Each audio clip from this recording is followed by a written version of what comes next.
Hello, good morning, नमस्कार। नीव institute पे आप सभी का बहुत बहुत स्वागत है। आज की इस वीडियो में हम भारतीय राज्य व्यवस्था या इंडियन पॉलिटी की क्लास नंबर 27 को आगे डिस्कस करेंगे। इससे पहले इंडियन पॉलिटी के ऊपर लगातार 26 लेक्चर्स आ चुके हैं और मैं उम्मीद करता हूं कि आप सभी स्टूडेंट्स के वो लेक्चर्स बढ़िया से प्रिपेयर हो चुके होंगे। अब एक मैसेज उन स्टूडेंट्स के लिए जो कि फर्स्ट टाइम इस वीडियो लेक्चर्स को देख रहे हैं। देखो, अभी भी मैंने बात करी 26 लेक्चर्स की। 26 लेक्चर्स जो कि लगातार आए हैं पर वो आपको नहीं दिखाई देंगे। ये जो आपकी क्लासेस चल रही है ये पेड क्लासेस है भैया। देखो, अगर हम बात करें यूट्यूब चैनल्स की तो बहुत सारे यूट्यूब चैनल्स हैं जो कि स्टडी से रिलेटेड ही हैं। पर मैं आपको एक चीज़ पहले ही क्लियर कर देता हूँ कि कोई भी यूट्यूब चैनल जो है ना वो फ्री में काम नहीं करता है, क्योंकि भैया इसके लिए एक प्रॉपर खर्चा रहता है। तो उस खर्चे को कंप्लीट करने के लिए एक फीस बनाई जाती है, तो वही कुछ हमारी यहाँ पे फीस रहती है। अगर आपको हमारा वीडियो लेक्चर्स पसंद आता है और जितने भी हमारे डेमो लेक्चर्स हैं वो भी आपको पसंद आते हैं और आप चाहते हो कि नहीं भैया हमें भी पूरा जो सिलेबस है वो कंप्लीट करना है, तो आप हमारे ऑनलाइन कोर्स को ज्वाइन कर सकते हो। ऑनलाइन कोर्स को ज्वाइन कैसे किया जाए? सबसे पहले तो आपको क्या करना है, गूगल प्ले स्टोर पे जाना है, वहां पे हमारी एप्लीकेशंस आपको मिल जाएगी। एप्लीकेशंस को आपने कैसे सर्च करना है, वहां पे लिखना है नीव NEEV इंस्टीट्यूट। वहां पे ब्लू कलर की आपके पास एप्लीकेशंस होगी, उसको इंस्टॉल करना है। अपने फोन में जो भी रजिस्ट्रेशन प्रोसेस होता है उसको करना है। उसके बाद आपने 9459802085 पे उस चीज को वेरीफाई करवा लेना है, क्योंकि अगर आप वहाँ पे नीव इंस्टीट्यूट की एप्लीकेशंस को डाउनलोड करोगे तो वहाँ पे आपको जो फ्री मटेरियल होगा या फ्री स्टडी मटेरियल होगा वो ही दिखाई देगा। अगर आप पूरी क्लासेस लेना चाहते हो तो भैया आपको कुछ पे करना पड़ेगा। और मैं आपको सिंपल सी बात आज समझा देता हूँ भैया, जो अपनी स्टडी के ऊपर खर्चा करता है ना वो कभी भी वेस्ट नहीं जाता है। मेरी बात क्लियर है ना? वैसे तो हमने हजारों पैसे खर्च कर दिए, कभी हमें गाड़ी चाहिए, कभी हमें अच्छे अच्छे ड्रेसेस चाहिए। भैया एक बार अगर अपनी स्टडी के लिए खर्चा कर दोगे तो उसमें कभी भी कोई घाटा नहीं है। क्लियर है ये चीज़ें? हाँ, तो ये आपके ऊपर डिपेंड करता है। अगर आप इंटरेस्टेड हो तो इन सारे प्रोसेस को आप एक तरह से फॉलो कर सकते हो। चलो जी, आज के इस टॉपिक को कंटिन्यू करते हैं। इंडियन पॉलिटी की क्लास नंबर कितनी है? 27। अभी तक हमने इंडियन पॉलिटी में बहुत सही तरीके से काम किया। हमने स्टार्टिंग से काम करना स्टार्ट करा, कॉन्स्टिट्यूशन कैसे बना, क्योंकि मेन तो हमारी राज्य व्यवस्था में एक ही चीज है। भारतीय राज्य व्यवस्था में एक ही चीज मेन थी, वो क्या था? वो था कॉन्स्टिट्यूशन या फिर संविधान। बात क्लियर है ना? संविधान क्या है क्या नहीं है, सारी चीजें हमने बढ़िया से एक्सप्लेन करी हुई लास्ट वीडियोस में। क्लियर है? तो और वो जो कि फ्री भी है। अगर आप फर्स्ट टाइम इस वीडियो को देख रहे हो तो आप प्लेलिस्ट में जाके हमारी जो स्टार्टिंग की वीडियो है वो आप देख सकते हो। हर किसी सब्जेक्ट के ऊपर लगभग 7 वीडियो फ्री हैं, आप उनको देख सकते हो। क्लियर है? तो अब हम बात करेंगे कि भैया आज हमारा कौन सा टॉपिक होगा। अगर मैं कॉन्स्टिट्यूशन की बात करूं, हर किसी को पता है कॉन्स्टिट्यूशन में नंबर ऑफ पार्ट्स कितने हैं, नंबर ऑफ आर्टिकल्स कितने हैं, नंबर ऑफ शेड्यूल्स कितने हैं। अगर मैं बात करूं, अगर इंडियन कॉन्स्टिट्यूशन की बात करूं तो भैया यहां पे भागों की संख्या की बात करी जाए तो वो कितने हैं? 22। हम 4 पार्ट्स को बढ़िया से पढ़ चुके हैं। स्टार्टिंग के जो 4 भाग है संविधान के उनको हम बढ़िया से पढ़ चुके हैं। अनुसूचियां जो हमारी टोटल है 12, उनको हम बढ़िया से देख चुके हैं। क्लियर है? अब हमारा काम क्या था कि भाग को पकड़ना और उसको खत्म करते चलना था। भाग नंबर 4 हमने पढ़ा, जिसमें हमने डीपीएसपी की बात करी। डीपीएसपी का मतलब क्या होता है? उसका मतलब होता है directive principle of state and policy. बढ़िया से पूरा लेक्चर हमने देखा है। अगर आप गवर्नमेंट जॉब के लिए डेडिकेटेड हो तो मैं आपको गारंटी के साथ यहां पे बोलता हूं कि अगर आप हमारे साथ जुड़ोगे तो अगर और ढंग से पढ़ाई करोगे तो आपका एग्जाम डेफिनेटली क्लियर होगा, क्योंकि हमारे पहले के भी रिजल्ट्स हैं। आप बकायदा जो हमारा यूट्यूब चैनल है उस पर वो स्टूडेंट जो सिलेक्ट हुए हैं उनका इंटरव्यू आप देख सकते हो। क्लियर है चीजें? हाँ, और टैट टीजीटी वाले तो लगातार अच्छा रिजल्ट लेके आते ही आते हैं। 100% रिजल्ट रहता है हमेशा। क्लियर है? अगर आप इंटरेस्टेड हो तो इन चीजों को देखते रहना। अब मैं बात बोल रहा हूँ भैया, हम बात कर रहे थे किसकी? संविधान के भाग नंबर 4 की। बढ़िया से देखा, संविधान का भाग नंबर 4 का भी है भाग पार्ट 4A, जिसमें हम फंडामेंटल ड्यूटीज की बात करते हैं, वो भी हमने बढ़िया से पढ़ लिया था। आज का हमारा टॉपिक रहेगा संविधान का भाग नंबर 5। मोस्ट इंपॉर्टेंट है, देखते चलना इस चीज को ना। संविधान का भाग नंबर 5 दिखाई नहीं देगा आपको इस कलर से, है ना? भाग नंबर 5, भाग नंबर 5 मोस्ट इंपॉर्टेंट है ये। क्लियर है? भाग नंबर 5 या पार्ट नंबर 5। बात क्लियर हो रही है? संविधान का भाग नंबर 5, पहले तो हमें एक चीज क्लियर करनी पड़ती कि ये कौन से अनुच्छेद से कौन से अनुच्छेद के बीच में होगा। अनुच्छेद नंबर 52 से 151 तक आपके पास क्या दिखेगा, नाम था भाग नंबर 5। मोस्ट इंपॉर्टेंट है ये। जब आप इस भाग को पढ़ लोगे ना, आधी से ज्यादा आपके पास जो भारतीय राज्य व्यवस्था सब्जेक्ट है या आपका विषय है वो पूरा खत्म हो जाएगा। लगभग कुछ ही पार्ट आपके पास रहेगा। आप रख लेना 75% आपके पास पॉलिटी खत्म हो जाएगी। बात क्लियर हो रही है? तो बस इसको पढ़ लो ढंग से। हाँ जी, तो मैं किसके बारे में बात कर रहा था? पार्ट नंबर 5 की बारे में बात कर रहा था। बोला पार्ट नंबर 5 में आपके पास कुछ टॉपिक्स रहते हैं, उनको हम इस तरह से देखेंगे। पार्ट नंबर 5 में कुछ टॉपिक्स रहते हैं। नंबर 1 पे यहाँ पे जो हम पढ़ेंगे वो हम पढ़ेंगे यहाँ पे कार्यपालिका या संघ की कार्यपालिका। इसमें हम क्या पढ़ेंगे? संघ की कार्य या संघीय कार्यपालिका या संघ कार्यपालिका लिख लेना। कार्यपालिका एक एक चीज समझाएगी, बस आप साथ में बने रहो। कार्यपालिका। नंबर 2 पे हम यहाँ पे पढ़ेंगे विधायिका। विधायिका, विधायिका, क्लियर है? विधायिका। नंबर 2 पे हम यहाँ पे देखेंगे विधायिका, और नंबर 3 पे हम यहाँ पे देखेंगे विधायिका के बाद उच्चतम न्यायालय या सुप्रीम कोर्ट। उच्चतम न्यायालय, उच्चतम न्यायालय, न्यायालय या फिर सुप्रीम कोर्ट। क्लियर है? न्यायालय लिख लो आप, उच्चतम, या फिर हम यहां पे क्या लिखेंगे शॉर्ट में? Supreme court. सही है? या न्यायपालिका आप लिख सकते हो यहां पे। उसके बाद नंबर 4 पे हमारे पास एक टॉपिक बनेगा जिसमें हम बात करेंगे कैग। कैग, कैग की फुल फॉर्म होती है controller, COMPTROLLER and auditor general of India, या इसको हिंदी में बोल जाता है भारत का नियंत्रक एवं महालेखक या महालेखक परीक्षक। महालेखक परीक्षक, महालेखक या महालेखा परीक्षक मोस्ट इंपॉर्टेंट है ना? महालेखक, या आप ऐसे लिख सकते हो भारत का नियंत्रक एवं महालेखा। क्लियर है? आगे परीक्षक लगा लेना आप। जब हम इस टॉपिक को ऊपर पहुंचेंगे बढ़िया से एक्सप्लेन करेंगे उसको। तो इतनी चीजें क्लियर हो रही है। हम भाग नंबर 5 में 4 टॉपिक्स पढ़ेंगे। नंबर 1 पे हमने ये लिखा, नंबर 2 पे हम विधायिका की बात कर रहे हैं, नंबर 3 पे हम जुडिशियल सिस्टम की बात कर रहे हैं जिसमें सुप्रीम कोर्ट की बात करेंगे, और नंबर 4 पे हम कैग या भारत के नियंत्रक एवं महालेखक परीक्षक की बात करेंगे। महालेखक परीक्षक लिख लेना यहाँ पे, परीक्षक की बात करेंगे। ये सही हो रहा है ना? अब जी, अब थोड़ा सा और ढंग से चलते हैं। बोल जाता है ये जो संघ की कार्यपालिका है ना, इसको हम यूनियन एग्जीक्यूटिव भी बोल देते हैं। क्या बोलते हैं? अंग्रेजी में इसको बोल जाता है union of executive. Executive, clear है? इसको लेजिस्लेचर, यूनियन ऑफ लेजिस्लेचर आप बोल सकते हो। Union of legislature, legislature, clear है? समझेंगे एक एक चीज को कि क्या है ये लेजिस्लेचर, किसे कहा जाता है, क्या है ना?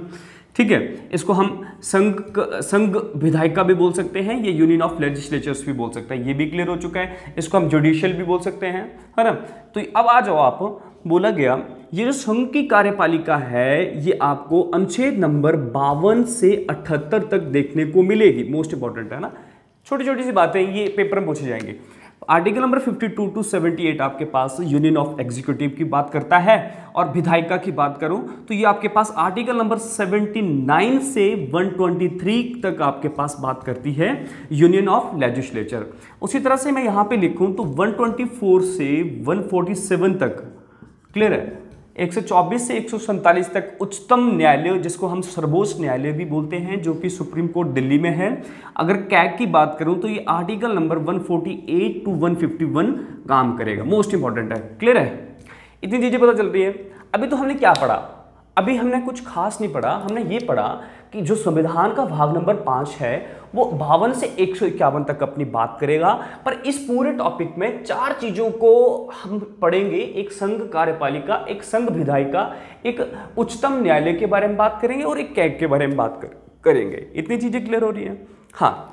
अब जी, अब यहाँ पे संघ की जो कार्यपालिका है ना, इससे आप क्या समझते हो? थोड़ा सा यहाँ पे देखना, बोला जाता है कि अगर मैं भारत देश की बात करूं, यहाँ पे जो शासन है, अगर मैं भारत के शासन की बात करूं तो वो कुछ इस तरह से है। देखना भारत में शासन कैसा है। इसमें आपके पास सबसे पहले लेजिस्लेचर की बात होती है। लेजिस्लेचर, या जिसको आप क्या बोल सकते हैं, विधायिका, है ना, विधायिका की बात होगी। उसके बाद आप यहाँ पे कार्यपालिका का काम देखोगे, कार्यपालिका का काम देखोगे, क्लियर है। उसके बाद आपके पास यहाँ पे बात होगी न्यायपालिका की। किसकी बात होगी? न्यायपालिका की। सही है चीज़ है जी। इसको हम लेजिस्लेचर बोल रहे हैं, क्लियर है। इसको हम कार्यपालिका को एग्जीक्यूशन बोल रहे हैं, एग्जीक्यूशन, है ना, ये एग्जीक्यूटिव भी बोल देते हैं इसको। और न्यायपालिका को हम क्या बोलते हैं? जुडिशियल, क्लियर है। ये चीज़ें क्लियर है। अब देखो जी, भारत का जो शासन है उसमें हमें ये 3 चीजें देखने को मिलती हैं। विधायिका का मतलब क्या हुआ? विधि का निर्माण करना। जो लॉ एंड ऑर्डर्स बनाएगा, जो लॉ एंड ऑर्डर्स बनाएंगे, वो आपके पास किस में आते हैं? विधायिका में, क्लियर है। विधायिका में क्या होगा कि लॉ एंड ऑर्डर्स का निर्माण होगा। बात क्लियर है। यहाँ पे लॉ बनेंगे। लॉ का क्या है? लॉ का मतलब कानून है। अगर मैं इस देश की शासन व्यवस्था की बात करूं तो भैया वो किसके तहत चलती है? संविधान के तहत। संविधान में है क्या रियलिटी में? वो कानून है, क्लियर है चीज़ें। हाँ, जैसे फॉर एग्जांपल मैं छोटा सा एग्जांपल लेके चलूं कि जैसे कि अभी आपके पास किसी का कोई मर्डर कर दे रहा है, क्लियर है। 2 गुटों के बीच में लड़ाई हुई, किसी का मर्डर हो गया, ये किसी की डेथ हो गई है। अब भैया उसके लिए एक इन्वेस्टिगेशन होगी ना, उसके लिए एक न्याय की अपील होगी। जिसके फैमिली के यहाँ पे इस तरह की प्रॉब्लम्स आई होगी, वो भैया अपील करेगा ना, एक न्याय के लिए गुहार लगाएगा। तो वो न्याय के लिए गुहार जो लगाएगा, तो वहाँ पे जो न्यायालय में आपके पास सुप्रीम कोर्ट के जज जो बैठे हुए हैं या हाई कोर्ट के जो जज बैठे हुए हैं, तो भैया वो अपनी मर्जी से काम नहीं करते। वहाँ पे उनके लिए पहले ही कागज तैयार कर दिया गया है, ये कागज की पत्रिका एक तैयार कर दी गई है, जिसमें पहले से ही कानून लिख दिए हैं। कानून लिखे हैं कि भाई अगर किसी की कोई डेथ करता है, या किसी के हाथों किसी की डेथ हो जाती है, तो उसके बदले उसको क्या सजा सुनाई जाएगी। तो मेरी बात क्लियर हो रही है। तो यहाँ पे क्या है? यहाँ पे ये समझ आ रहा है कि विधायिका मतलब जो लॉ एंड ऑर्डर्स हैं वो बनाए जाते हैं। इस देश में लॉ एंड ऑर्डर्स बनाए जाते हैं, और वो जो बनाए जाते हैं वो किसके तहत बनाए जाते हैं? वो लेजिस्लेचर्स के तहत बनाया जाता है, विधायिका के तहत बनाया जाता है। क्लियर हो चुकी चीजें। लॉ बनाया इसने, क्लियर है, पर लॉ को फॉलो कौन करेगा? क्लियर है। उसको इंप्लीमेंट कौन करेगा? क्लियर है। बोला गया विधि का निर्माण किया गया विधायिका के द्वारा। अब कार्यपालिका का काम क्या है? इस लॉ को एग्जीक्यूट करना, इंप्लीमेंट करना, कि मतलब जो लॉ बना हुआ है उसको ये पूरी तरह से क्या कर देंगे? इंप्लीमेंट करेंगे। क्लियर है चीजें। तो एग्जीक्यूशन का मतलब समझ आ चुका है। अब मान लो जी यहाँ पे न्यायपालिका की बात हो रही है। न्यायपालिका का मतलब ये हुआ कि किसी को यहाँ पे फॉर एग्जांपल लेजिस्लेचर लॉ बना रही है, क्या वो ढंग से लॉ बना रही है? क्या उसमें कोई दिक्कत तो नहीं आ रही है? कहीं वो ह्यूमन राइट्स के अगेंस्ट तो नहीं है? मानवाधिकार के विरोध, है ना, एक तरह से उसका उल्लंघन तो नहीं कर रही है? मानव के अधिकारों का उल्लंघन तो नहीं कर रही है? वो न्यायपालिका जांच करेगी। तो इसी तरह से भारत में शासन देखने को मिलता है। अब मैं समझ सकता हूं कि आप विधायिका, कार्यपालिका और न्यायपालिका का अर्थ समझ चुके होंगे। कार्यपालिका का काम क्या होता है? काम करना। वो काम क्या है? जो लॉ बना हुआ है उसको ये क्या करेगा? इंप्लीमेंट करेगा, या फिर इसका जितना भी आपके पास क्या होगा, जो लगाने वाला आपके पास सिस्टम होगा, कि जैसे फॉर एग्जांपल आपके पास जीएसटी कानून बनाया गया, वो कानून बनाया गया विधायिका के द्वारा, पर कार्यपालिका क्या कर रही है? इसको इंप्लीमेंट करवा रही है। तो मेरी बात क्लियर हो चुकी है। हाँ, तो वो कार्य कर रही है इस चीज में, क्लियर है। वो विधि के अकॉर्डिंग पूरा कार्य कर रही है, और न्यायपालिका का काम तो आप समझते ही हो।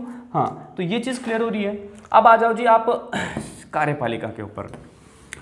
कार्यपालिका की अगर मैं बात करूं तो यहाँ पे क्या समझाया जाता है? हमें बोल जाता है इस टॉपिक में हम कुछ इम्पॉर्टेंट से सब टॉपिक्स पढ़ेंगे। इसमें हम प्रेसिडेंट की बात करेंगे। बोला जाता है जो कार्यपालिका है, कार्यपालिका जो हेड रहते हैं वो प्रेसिडेंट होते हैं। उसके बाद हम इसी टॉपिक के अंडर एक नया टॉपिक आता है वाइस प्रेसिडेंट, या जिसको आप क्या बोल सकते हो? उपराष्ट्रपति। क्लियर है। नंबर 3 पे council of minister, of minister, या फिर आप इसको हिंदी में बोल सकते हो मंत्रिपरिषद। क्या बोल सकते हैं उसको? मंत्रिपरिषद। उसके बाद इसी में आप एक चीज़ और पढ़ोगे, AGI या फिर अटॉर्नी जनरल ऑफ इंडिया। क्या बोलोगे? Attorney general of India, general of India, of India. Clear है? अटॉर्नी जनरल ऑफ इंडिया, या इसको हम क्या बोलेंगे? भारत का महान्यायवादी, न्यायवादी, ये इंपॉर्टेंट है। भारत का महान्यायवादी, अटॉर्नी जनरल ऑफ इंडिया। और जो लेखक परीक्षक होता है या महालेखा परीक्षक होता है वो आपके पास क्या कहलाया जाता है। तो ये आपके पास कुछ टॉपिक्स हैं। President, council of ministers, plus इसमें प्राइम मिनिस्टर भी लिख लेना है। प्राइम मिनिस्टर, प्राइम मिनिस्टर है ना, प्राइम मिनिस्टर की बात करेंगे। ये भी आपके पास किस में आएगा? ये आपके पास आएगा हाँ आपके एग्जीक्यूटिव है ना, जो आपके पास यूनियन एग्जीक्यूटिव है उसी में आपके पास टॉपिक रहेगा PM वाला भी। सिंपल से आपके पास चीज़ें क्लियर हो रही है। यहाँ पे हमने बात करी नंबर 1 पे वाइस प्रेसिडेंट की, नंबर 2 पे वाइस प्रेसिडेंट, नंबर 3 पे PM या प्राइम मिनिस्टर, और नंबर 3 पे मंत्रिपरिषद AGI है ना। क्लियर है? अब जी इतना पता चल चुका है कि हमारी कार्यपालिका में ये आपके पास टॉपिक आएंगे। अब विधायिका को देख लेते हैं। विधायिका क्या है? विधायिका को हम बोलते हैं संसद। क्या बोलते हैं? सिंपल से शब्दों में संसद। संसद में आपके पास एक राज्यसभा चलती है, एक लोकसभा चलती है, और संसद का एक और आपके पास पार्ट रहता है प्रेसिडेंट। पर प्रेसिडेंट को हम किस में पढ़ते हैं? यहाँ पे। क्लियर है? तो यहाँ पे हम केवल राज्यसभा और लोकसभा के बारे में बात करेंगे। उसके बाद हम उच्चतम न्यायालय की बात करें, सुप्रीम कोर्ट आपको पता है एक ही है, ये कहाँ पे है? दिल्ली में। और भारत का महालेखा जो नियंत्रक होता है उसके बारे में बात करेंगे। क्लियर है? चीज़ें समझ आ रही हैं या नहीं? हाँ, तो ये आपके पास कुछ ऊपर की जानकारी थी भाग नंबर 5 के बारे में। भाग नंबर 5 सिंपल सी कहानी, संघ की कार्यपालिका। अब आपको ये वर्ड भी दिक्कत करेगा आगे कि भाई संघ किसे बोल जाता है? संघ को बोल जाता है केंद्र। ये केंद्र सरकार, ये सेंटर के बारे में, जो सेंटर हमारा है ना, कहाँ पे एक सेंटर की सरकार होती है ना, और एक आपके पास स्टेट की सरकार होती है। तो उसी तरह से आपने याद रखना है, ये केंद्र की कार्यपालिका की बात हो रही है, उसी तरह से राज्य की कार्यपालिका भी होती है ना। तो यहाँ पे हम बात कर रहे हैं केवल केंद्र की कार्यपालिका, और यहाँ पे केंद्र की विधायिका। क्लियर है? उसी तरह से आपके पास यहाँ पे जो आपके पास है उच्चतम न्यायालय, ये तो फिर आपको पता है पूरे ऑल ओवर इंडिया का है। और कैग की बात करें, ये भी आपके पास जो है वो भाग नंबर 5 के अंडर ही आता है। अब हमारा काम क्या बनेगा? हमारा काम बनेगा कि इस टॉपिक को बढ़िया से पहले खत्म करो, फिर वाइस प्रेसिडेंट को खत्म कर लो, प्राइम मिनिस्टर को, फिर उसके बाद काउंसिल ऑफ मिनिस्टर्स को, AGI को, attorney of general of India को, फिर लोकसभा, राज्यसभा। जब आप इतनी चीज़ें पढ़ लोगे, आधी से ज़्यादा आपके पास जो पॉलिटी है वो खत्म मानी जाएगी। क्लियर है? तो क्या हम राष्ट्रपति के बारे में काम करना स्टार्ट करें कुछ, है ना? एक बहुत ही अच्छा टॉपिक है प्रेसिडेंट का, और इसको हम बढ़िया से देखेंगे यहाँ पे। जी बोला, ये जो हमारे राष्ट्रपति की बात होती है, ये पहले तो आपको याद होना चाहिए, पेपर में पहला क्वेश्चन क्या बनता है कि जो राष्ट्रपति हैं वो संविधान में किस भाग में दिया गया है? वो आपके पास है जो भाग नंबर था, क्या था? बोलो जल्दी से। भाग नंबर 5। तो यहाँ पे हम भाग नंबर 5 के अकॉर्डिंग जो हमारा पहला टॉपिक है संघ की कार्यपालिका, उसका जो पहला आपके पास मेंबर है उसके बारे में हम बात कर रहे हैं। PRESIDENT, प्रेसिडेंट या फिर राष्ट्रपति। क्लियर है? भारत के राष्ट्रपति के बारे में बात हो रही है। सबसे पहले तो जो इंपॉर्टेंट इनके बारे में है आपने लिख लेना है, अनुच्छेद नंबर 52 से 62 तक आपके पास बात होती है भारत के राष्ट्रपति के बारे में। मोस्ट इंपॉर्टेंट है, यही ऊपर से चीज़ें पूछनी जाती है। नंबर टू आपसे क्वेश्चन क्या पूछा जाता है कि ये जो प्रेसिडेंट की जो पोस्ट है, ये प्रेरणा हमें कहाँ से मिली? मतलब ये मोटिवेशन हमें कहाँ से मिली कि इस तरह की पोस्ट हमारे इंडिया में भी होनी चाहिए? सिंपल से शब्दों में कहूँ तो ये राष्ट्रपति का जो आपके पास टॉपिक है हमने कहाँ से कॉपी करा है, इंपॉर्टेंट है। तो हमने यहाँ पे लिख लेना है राष्ट्रपति की प्रेरणा, या राष्ट्रपति पद की जो प्रेरणा है वो हमें कहाँ से मिली है, ये इंपॉर्टेंट है। प्रेरणा ये हमें मिली है भैया ब्रिटेन के कॉन्स्टिट्यूशन से, ब्रिटेन के कॉन्स्टिट्यूशन से। अब इसको समझो थोड़ा सा। देखो जी, जो ब्रिटेन कंट्री है, ब्रिटेन में जो आपके पास सिस्टम है, ये जिस तरह से वहाँ पे सरकार चलती है उसको बोल जाता है, क्या बोल जाएगा? संवैधानिक राजतंत्र है वहाँ पे क्या है? संवैधानिक राजतंत्र है। उसको हम क्या बोल सकते हैं? वहाँ के शासन को आप ऐसे बोल सकते हो, यहाँ पे संवैधानिक राजतंत्र है, संवैधानिक राजतंत्र है, राजतंत्र है। देखो संवैधानिक राजतंत्र का मतलब ये हुआ कि भैया यहाँ पे भी संविधान के तहत काम होता है। हमारे इंडिया में भी तो संविधान के तहत ही काम होता है ना, पर यहाँ पे भी संविधान के तहत ही काम होता है। पर यहाँ पे सबसे बड़ी बात क्या है कि यहाँ का जो हेड रहेगा, यहाँ का जो वास्तविक अध्यक्ष रहेगा, ये जो पूरे देश का जो अध्यक्ष रहेगा, नाम क्या होगा उनका, उनको भी प्रेसिडेंट ही बोला जाएगा, क्लियर है। पर उसका एक आपके पास इंपॉर्टेंट क्या कॉन्सेप्ट चलता है, बोला जाता है ये यहाँ पे जो प्रेसिडेंट होंगे वो कौन होंगे, राजा, वो कौन होगा, राजा। इसीलिए इसको क्या बोला गया, यहाँ पे संवैधानिक राजतंत्र था। ये यहाँ पे ब्रिटेन में क्या है, संवैधानिक राजतंत्र है, क्लियर है चीजें। हाँ, तो देखो यहाँ से ही प्रेरित होके इंडिया ने क्या करा कि यहाँ अपने कॉन्स्टिट्यूशन में प्रेसिडेंट वाले टॉपिक को ऐड करा।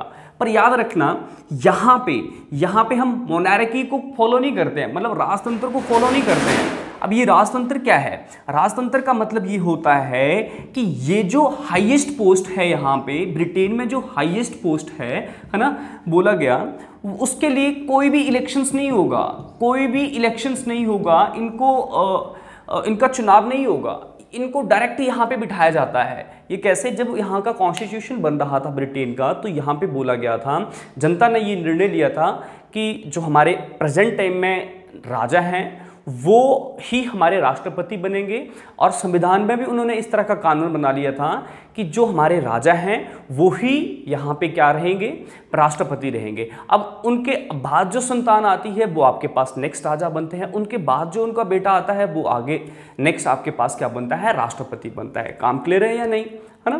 क्या बात हो रही है कि यहाँ पे वंशानुगत चीज़ें चल रही हैं। अगर मैं ब्रिटेन का राष्ट्रपति हूँ तो मेरे आने वाली जो संतान होगी, मेरा आने वाला बेटा या बेटी होगी, वो आपके पास क्या बनेगी, वहाँ की राष्ट्रपति या क्राउन कहा जाएगी। क्लियर है चीज़ें। पर इंडिया वालों ने तो बोला ठीक है ये भैया, ये चीज़ ठीक है कि संवैधानिक प्रमुख होना चाहिए, पर उन्होंने बोला कि हम ये मोनार्की को फॉलो नहीं करेंगे, हम ये जो राजाओं वाला टॉपिक चल रहा है ना, ये हम यहाँ पे फॉलो नहीं करेंगे। यहाँ पे बोला जो हम हाईएस्ट पोस्ट बनाएंगे जिसको हम प्रेसिडेंट बोल रहे हैं, पर बोला उसको हम चुनाव के तहत यहाँ पे बिठाएंगे, मतलब अपनी मर्जी से उसको यहाँ पे नहीं बिठा सकते हैं। उसके लिए बाकायदा क्या होगा, इलेक्शन होगा, एक चुनाव होगा, मोस्ट इंपॉर्टेंट है। इसीलिए भारत की शासन व्यवस्था को हम क्या बोलते हैं भैया, बोलते हैं कि ये गणतंत्र प्रणाली है। गणतंत्र प्रणाली क्यों बोला जाता है, बोला जिस देश की जो हाईएस्ट पोस्ट होती है, अगर उसका हाईएस्ट पोस्ट का चुनाव होता है या वहाँ पे जो अधिकारी बैठेगा वो एक चुनाव के तहत बिठाया जाता है, तो उस देश की शासन व्यवस्था को हम बोलते हैं गणतंत्र शासन प्रणाली। क्या बोलते हैं, गणतंत्र शासन प्रणाली, या फिर हम इसको क्या बोल सकते हैं इंग्लिश में रिपब्लिक समझ रहा है ना, क्या मतलब वो रिपब्लिक का, गणतंत्र, क्लियर है। या रिपब्लिक इंडिया की बात होती है तभी हम क्या बोलते हैं भाई, Republic India, Republic day celebrate करते हैं। तो ये चीज़ आपने थोड़ा सा ध्यान रखना है।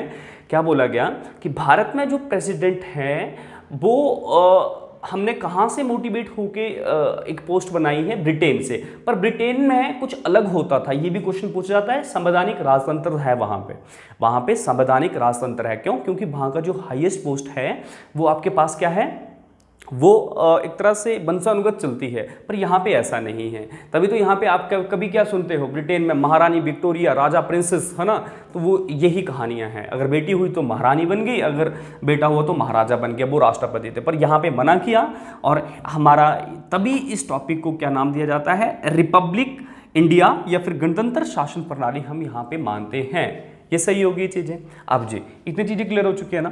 नेक्स्ट, राष्ट्रपति के बारे में कुछ इंपॉर्टेंट बोला गया। राष्ट्रपति के बारे में आप एक और चीज़ देखोगे जिसमें हम बात करेंगे इम्पीचमेंट या महाभियोग के बारे में। किसके बारे में बात करोगे, इम्पीचमेंट या फिर महाभियोग के बारे में।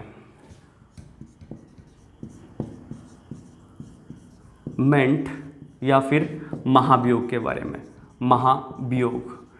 महाभियोग यहाँ पे साथ में लिख लेना। महाभियोग का अर्थ होता है राष्ट्रपति को हटाने की प्रक्रिया, महाभियोग, जो कि अनुच्छेद नंबर 61 में दी गई है। तो बोला गया, ये भी क्वेश्चन बनता है कि इम्पीचमेंट आपके पास जो शब्द है, ये इम्पीचमेंट की जो प्रोसेस है हमने कौन से देश से कॉपी करी है? अमेरिका। कहाँ से? अमेरिका। अमेरिका के कॉन्स्टिट्यूशन में भी अगर वहाँ के राष्ट्रपति जो संविधान है, संविधान का उल्लंघन करते हुए काम करेंगे तो उनको हटाने की प्रक्रिया जो लगाई जाती है उसको एक नाम दिया जाता है महाभियोग। उसी तरह से भारत में अगर भारत के राष्ट्रपति जो प्रेजेंट टाइम के हैं अगर वो सही तरीके से काम नहीं करते हैं, अपनी ही मनमर्जी करते हैं, तो उनके खिलाफ महाभियोग लगाया जा सकता है। पर वो हमने लिया कहाँ से है ये टॉपिक? वो है कहाँ से? अमेरिका से। प्लस इसमें एक और चीज़ लिख लो। नेक्स्ट आपने क्या लिखना है? नेक्स्ट आपने यहाँ पे लिख लेना है निर्वाचन प्रक्रिया या फिर इलेक्शन प्रोसेस। इलेक्शन प्रोसेस जो है बोला गया, ये जो हमने टॉपिक लिया है वो हमने लिया है आयरलैंड से। कहाँ से? आयरलैंड से। आयरलैंड से हमने ये टॉपिक लिया है, या फिर आप इस तरह से लिख सकते हो आयरलैंड, है ना।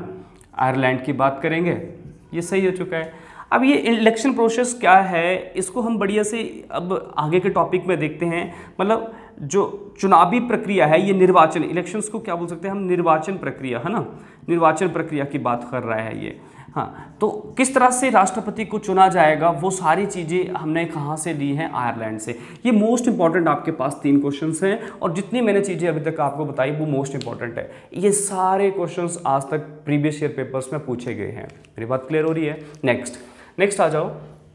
नेक्स्ट जो हमारे पास टॉपिक है वो है पूरा जो आपके पास राष्ट्रपति का जो ब्यौरा है वो हमें यहाँ पे लेना है। क्लियर है? जल्दी से काम करेंगे, बढ़िया से काम करेंगे, है ना। अब नेक्स्ट आप सबके दिमाग में ये आएगा कि भाई वीडियो लेंथ लंबी हो रही है। जिन्होंने पढ़ाई करनी है ना उनको ये चीज़ नहीं दिखनी चाहिए, और जो ऐसे ही बैठे हुए हैं उनके लिए जय माता दी, आप वीडियो छोड़ के जा सकते हो। क्लियर है? आ जाओ जी राष्ट्रपति के ऊपर। राष्ट्रपति अनुच्छेद नंबर 52 से 62 तक हमें देखने को मिलेगा, और ये जितने भी अनुच्छेद हैं ना वो हमें बढ़िया से पढ़ने पड़ते हैं। इनसे आपके पास क्वेश्चंस बार बार पेपर में पूछे जाते हैं। सबसे पहले अनुच्छेद नंबर 52 क्या बोलता है? भारत का राष्ट्रपति होगा या भारत में राष्ट्रपति होगा। भारत का राष्ट्रपति, या लिख लेना भारत का राष्ट्रपति होगा। भारत में राष्ट्रपति होगा, ऐसे लिखना, भारत में राष्ट्रपति होगा। क्लियर है? ये कंडीशन है, ये कंपलसरी है, मैंडेटरी है, राष्ट्रपति होगा। प्रेसिडेंट की पोस्ट जो है वो होगी ही होगी। क्लियर है? इतना तो चीज़ें सबको क्लियर होगी। नेक्स्ट आ जाओ, article number 53। Article number 53 most important है, इसको ढंग से लिखना जरा। बोला गया राष्ट्रपति, लिख लेना, संघ की कार्यपालिका की, लिखना कार्यपालिका की सारी शक्तियां, कार्यपालिका, अभी देख रहे थे ना हम एग्जीक्यूटिव, हमारा टॉपिक ही क्या चल रहा है? Union of executive. तो कार्यपालिका की सारी शक्तियां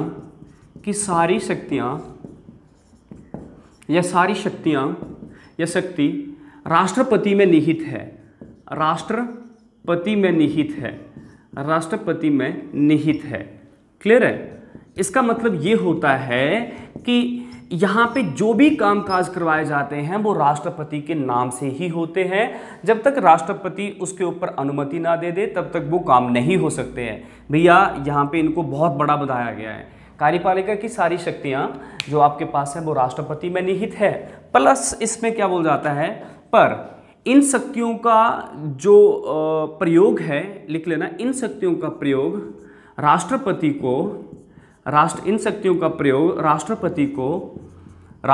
को संविधान के तहत करना होता है या संविधान के दायरे में रह के करना होता है, प्लस मंत्रिपरिषद की सलाह से ही करना होता है, प्लस मंत्रिपरिषद की सलाह से करना रहता है। मंत्रिपरिषद की सलाह से करना रहता है, ये इंपॉर्टेंट है। क्लियर है? हाँ, तो देखो जो प्रेसिडेंट है ना, पहले तो इनको बहुत बड़ा हीरो बताया गया कि भैया पूरी जो पावर्स हैं केवल और केवल प्रेसिडेंट में ही हैं।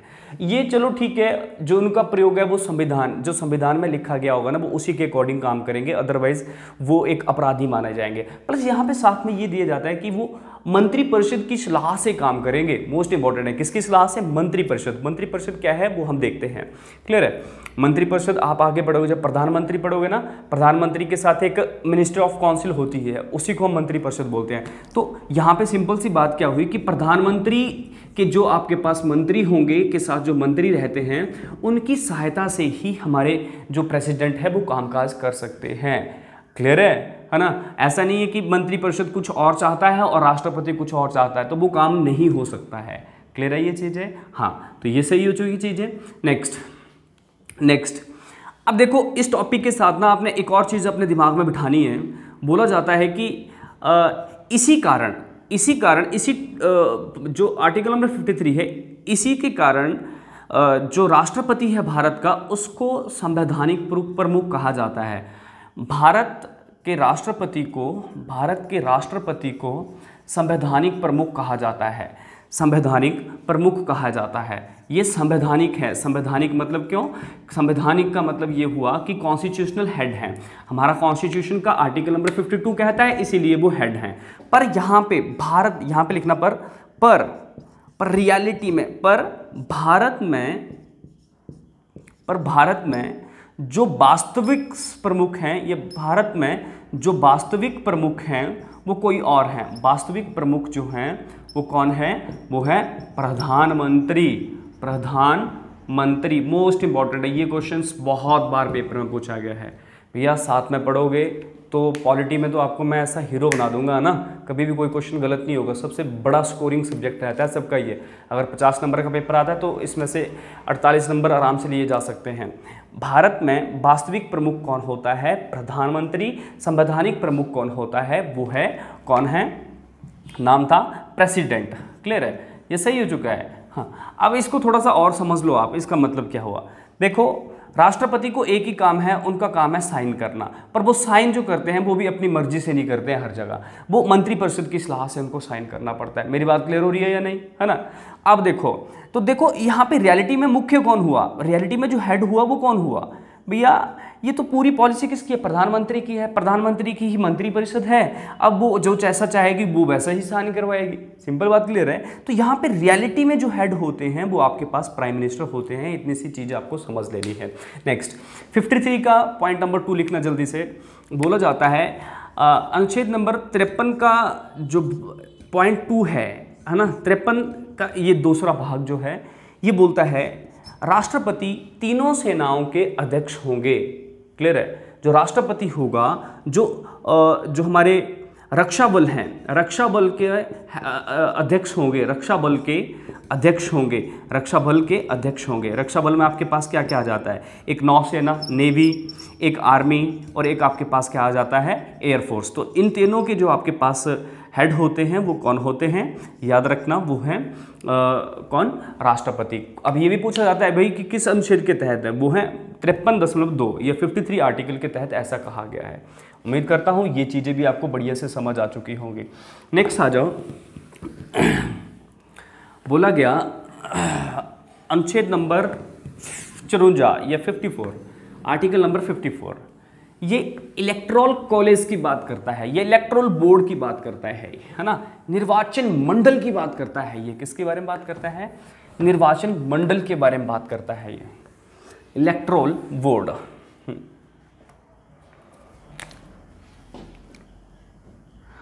क्या बोला गया? 54 निर्वाचन मंडल या निर्वाचक मंडल लिख लेना, क्लियर है। निर्वाचक मंडल का मतलब ये हुआ, बोला जाता है कि इलेक्टोरल बोर्ड,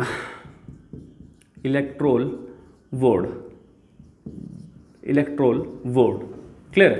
हाँ, देखो निर्वाचक मंडल में आपके पास क्या चीज़ें चलती हैं कि राष्ट्रपति का जब आपके पास चुनाव होता है, ये उनका जो निर्वाचन होता है, तो उस टाइम कौन कौन वोटिंग करेगा, कौन कौन मत दे सकता है, यही हमें निर्वाचक मंडल समझाता है, क्लियर है। निर्वाचक मंडल, इलेक्टोरल बोर्ड, क्लियर है। तो इसका मतलब क्या हुआ कि जो हमारे राष्ट्रपति हैं, राष्ट्रपति के लिए जब चुनाव होगा तो उसमें कौन कौन मतदान कर सकता है, कौन कौन मतदान कर सकता है, तो ये इंपॉर्टेंट है। इसमें सीधे शब्दों में क्या समझाया गया है कि राष्ट्रपति पद के लिए जो मतदान करता होंगे वो आपके पास कौन होंगे, लोकसभा, राज्यसभा प्लस विधानसभा। कौन कौन आपके पास वोट कर सकता है इसके लिए, एक लोकसभा, एक राज्यसभा और एक आपके पास विधानसभा। लोकसभा में आपके पास एक मेंबर की सदस्यों की संख्या रहती है, राज्यसभा में सदस्यों की संख्या रहती है कुछ, और विधानसभा में अपनी अपनी स्टेट के अकॉर्डिंग, यहाँ पे पॉपुलेशन के अकॉर्डिंग सीट्स रहती हैं। अगर मैं लोकसभा की बात करूँ तो लगभग 545 के आसपास आपके पास सीटें हैं। अगर मैं राज्यसभा की बात करूँ 245 के आसपास सीटें हैं। क्लियर है। विधानसभा अपने अपने अकॉर्डिंग होती है। अगर मैं अपनी विधानसभा की बात करूं तो आपके पास कितनी हैं, 68 सीटें हैं। कितनी हैं, 68 सीटें हैं। अब जी, तो बोला गया लोकसभा के आपके पास 545 जो मेंबर हैं, प्लस राज्यसभा में जो 245 मेंबर हैं, प्लस विधानसभा के जो 68 मेंबर हैं, ये कहीं ना कहीं मतदान देने के लिए सक्षम है।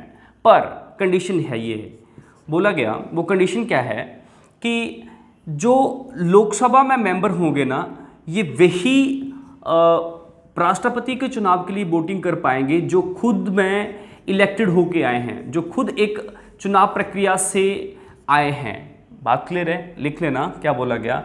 545 में इन्होंने कंडीशन लगा दी है, इन सब के लिए कंडीशन है, 545 के लिए कंडीशन नहीं है। इन सब के लिए शर्त ये है, बोला लोकसभा, राज्यसभा, विधानसभा के जो मेंबर्स हैं वो दे सकते हैं वोट राष्ट्रपति के पद के लिए। पर इसमें क्या बोला गया कि शर्त ये है कि ये सारे के सारे इलेक्टेड होने चाहिए। इलेक्टेड का मतलब यही हुआ कि ये चुने हुए होने चाहिए। ऐसा नहीं है कि भाई ये आपके पास कि बोलते, जैसे हमारे पास एक आपके पास टॉपिक चलता है कि राज्यसभा में जो राष्ट्रपति हैं वो 12 मेंबर्स को अपॉइंट करते हैं, प्रेसिडेंट जो हैं वो 12 मेंबर्स को विदाउट इलेक्शंस राज्यसभा में भी बिठा देते हैं। और अगर मैं लोकसभा की बात करूं तो यहाँ पे प्रेसिडेंट के द्वारा 2 एंग्लो इंडियन बिठाए जाते हैं, और हर किसी विधानसभा में गवर्नर के द्वारा भी जो मेंबर्स हैं वो ऐसे ही विदाउट इलेक्शंस ही बिठा दिए जाते हैं। तो ये भी क्लियर है चीज़ है। क्या बोला गया कि जो हमारे लोकसभा है, लोकसभा में राष्ट्रपति 2 एंग्लो इंडियन, उसको हम क्या बोलते हैं, अंगल भारतीय। अंगल भारतीय का मतलब ये होता है कि वो फॉरेनर हैं, भारत की सीमा से बाहर हैं।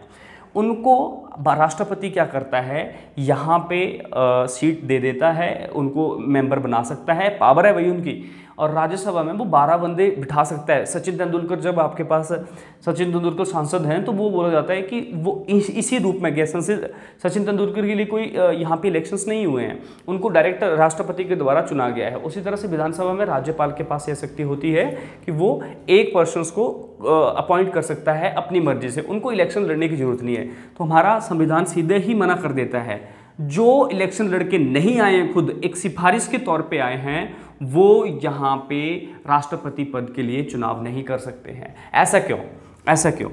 देखो, राष्ट्रपति ने ही तो इनको चुना है, 2 को राष्ट्रपति ने चुना है, 12 को राष्ट्रपति ने चुना है। क्लियर है। तो भैया गवर्नर को भी राष्ट्रपति ही चुनता है, सिंपल सी बात है। जब आप आगे पढ़ोगे सब समझ आएगा। इन दोनों को राष्ट्रपति ने चुना, इसको भी राष्ट्रपति ने चुना है, और ये गवर्नर जो है, गवर्नर को राष्ट्रपति चुनता है। तो भैया ये जो वोट है ना, ये तो डायरेक्ट आपके पास प्रेसिडेंट को ही मिलने हैं, है ना। बात समझ आ रही है। तो बोला जाता है कि ऐसा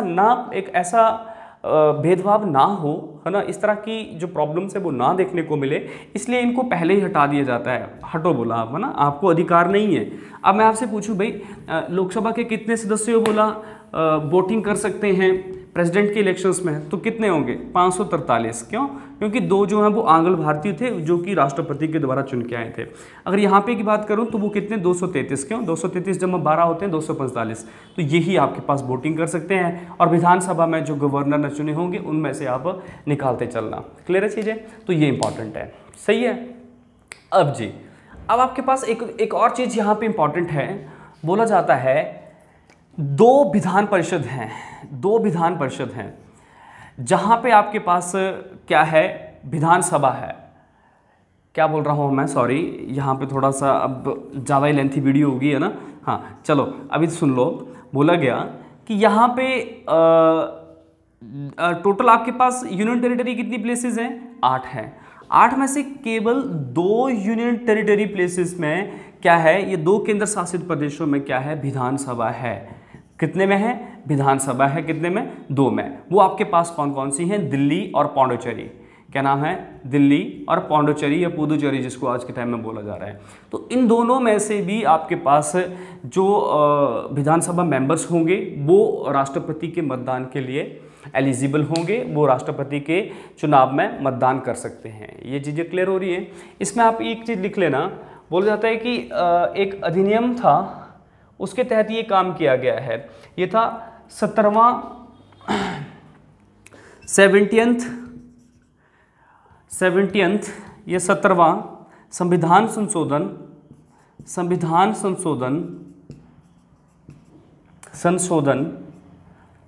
संशोधन और डेट थी 1952 में। दिल्ली और पौंडुचेरी को भी जो वहाँ की विधानसभा है उनको भी राष्ट्रपति के जो चुनाव प्रक्रिया है या चुनावी जो मंडल है उसमें जगह मिल गई है। पहले बोला जाता था कि ये जो विधानसभा या दिल्ली और पौंडुचेरी जो केंद्र शासित प्रदेश थे इनको ऐड नहीं किया गया था। इनको कब से ऐड किया गया है? एक आपके पास अमेंडमेंट, एक संविधान संशोधन हुआ, वो कब हुआ था? 1992 में।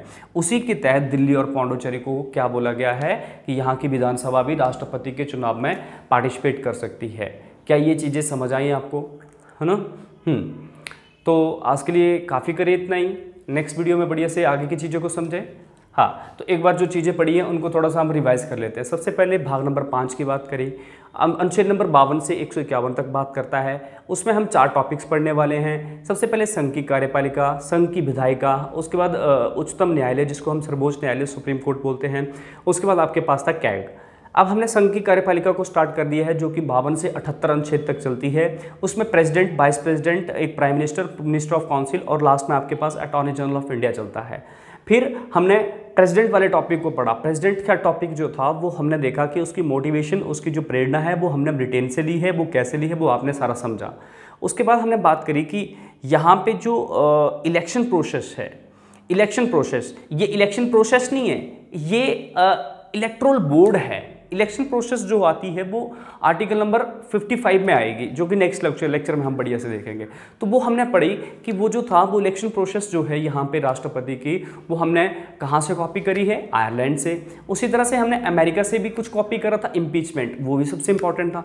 अनुच्छेद नंबर 52 से 54 तक हमने सारे के सारे यहाँ पे समझ लिए हैं। इसमें इंपॉर्टेंट यही है, बार बार ये क्वेश्चन पूछा था, लोकसभा, राज्यसभा, विधानसभा, भैया राष्ट्रपति के लिए चुनाव मतदान कर सकते हैं, पर इसमें याद रखना 543, 233, सिंपल सी कहानी क्या हुई, जो इलेक्शन लड़के नहीं आए हैं उनको अधिकार नहीं है भैया, जो सिफारिश से खुद ही सिफारिश से आ रहे हैं उनको अधिकार नहीं है। बस इसमें इंपॉर्टेंट ये था दिल्ली और पौंडुचेरी में विधानसभा है, क्लियर है ना?